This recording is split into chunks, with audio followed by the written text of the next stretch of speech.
તમે ઘરમાં કામવાળી રાખો છો, ઘરકામ કરાવો છો, અને જો તમે તમારા ઘરમાં વસ્તુઓ છૂટી રાખો છો તો આ વિડીયો તમારા માટે છે. આ વિડીયો જોઈ લેજો અને ત્યારબાદ વસ્તુઓ એવી રીતે છૂટી રાખતા પહેલાં ચેતી જજો.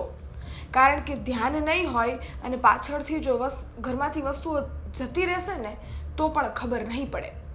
આવી જ એક ઘટના રાજકોટમાંથી સામે આવી છે. એક કામવાળીએ 13 લાખ રૂપિયાની ચોરી કરી લીધી છે. વિગતવાર આખી ઘટનાની વાત કરીશું, ક્યાંની છે, શું છે, બધાની વિગતવાર વાત કરીશું. પરંતુ એ પહેલાં કહું કે તમે ગુજરાત તકનો ક્રાઇમનો શો જોઈ રહ્યા છો. આપની સાથે હું જ્યોતિકા.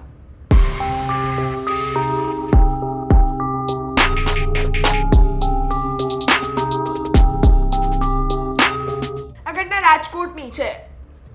સ્વાભાવિક રીતે બધી મહિલાઓ છે એ પોતાના ઘરમાં કામવાળા રાખતા હોય છે કે ઘરકામ કરે અને ઘરકામ કરી અને તમે એને સામે જે પેમેન્ટ કરવાનું હોય એ કરતા હો. નોર્મલી બધા જ ઘરમાં આ જ સિસ્ટમો ચાલતી હોય છે. મેં એ પણ જોયું છે કે કામવાળા આવ્યા બાદ તમે ઘરે એમ જ મૂકી ઘણીવાર આરામ પણ કરતા હો છો. પરંતુ હવે આ વસ્તુઓ કરતાં પહેલાં ચેતજો.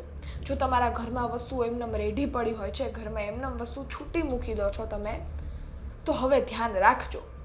રાજકોટના કસ્તુરી એપાર્ટમેન્ટમાંથી એક ઘરકામ કરતી યુવતી છે અને 13 લાખ રૂપિયાની ચોરી કરી લીધી છે. અને ત્યારબાદ ખબર પડી કે આ યુવતીએ ચોરી કરી છે. જે તમારા ઘરમાં ઘરકામ કરવા આવે છે, જે તમારા ઘરનું કામ કરે છે, એ જ તમારા ઘરનો સફાયો કરીને જતી રહે છે, ખબર પણ નહીં પડે.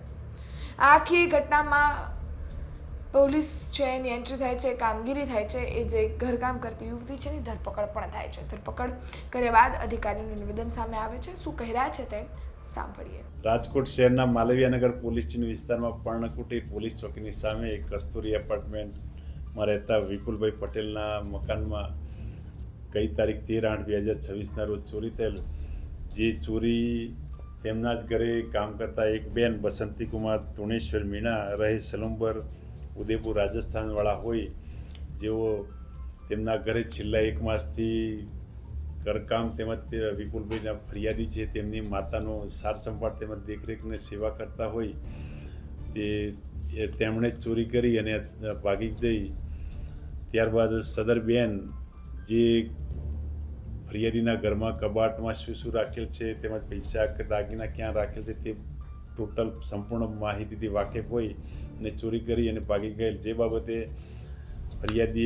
ફરિયાદીને જાણ થતાં ફરિયાદીએ પોલીસનો સંપર્ક કરતા પોલીસ માલવીયાનગર પોલીસના શ્રી કૈલાસ સાહેબ તેમજ ડી સ્ટાફ પીએસઆઈ તેમજ ડીસીબીના પીઆઈ ડામોર સાહેબ તેમજ ડી સ્ટાફના ડીસીબીના પીએસઆઈ સાહેબ તથા માણસોએ આ બેનનું લોકેશનના આધારે પકડી અને 13,45,000નો મુદ્દામાલ રિકવર કરે છે અને હાલમાં અટક કરેલ છે. આમાં અગાઉ પણ એક બેન રહેતા હતા, જેમાંથી આ બેન જોડેથી રિકવર કરેલ તેની પાસેથી 13,45,000નો રિકવર છે. અને અગાઉના બેનના ફરિયાદીના જણાવ્યા અનુસાર સોનાની 2 બંગડીઓ લઈ ગયેલ છે, જે બેનનો પણ આ ફરિયાદમાં નામ આરોપી તરીકે ઉમેરવામાં આવેલ છે. રોકડ 70,000 હતી તેમજ સોનું 166 ગ્રામ સોનાના દાગીના હતા. ના, હાલમાં કોઈ ગુનાહિત ઇતિહાસ નથી. આપણે સાંભળ્યા અધિકારીને જેમણે આખી ઘટના અંગે વાત કરી. સાથે જ આ જે યુવતી છે એની પાસે લાખ રૂપિયાની રોકડ રકમ, 115 ગ્રામ છે એ સોનું અને ઘરેણાં પણ મળી આવ્યા હતા. આ બધી જ રકમો છે એ જેના ઘરે કામ કરતી હતી એના ઘરેથી ચોરી કરી છે. તમે પાઈ કરીને ભેગું કરો અને તમારા પાસેથી કોઈક તમારા મોઢામાં આવડો કોળિયો લઈને વયું જાય, કેવું લાગે? એને જેવું જ છે. તમે વિશ્વાસ કરી અને ઘરકામ પર રાખતા હો, ઘરકામ કરતી હોય અને પાછળથી એ જ ઘરેથી વસ્તુઓ સફાયો થઈ જાય, સરકતી જાય, ખબર પણ ના પડે. એટલે જ કહું છું, સજાગ રહો, સુરક્ષિત રહો અને કહેવાય ને કે ચેતતા નર સદા સુખી. ધ્યાન રાખજો. ફરી મળીશું આવતીકાલે નવી ક્રાઇમ સ્ટોરી સાથે, નવા ક્રાઇમ અપડેટ સાથે. ત્યાં સુધી રજા આપો. ધન્યવાદ.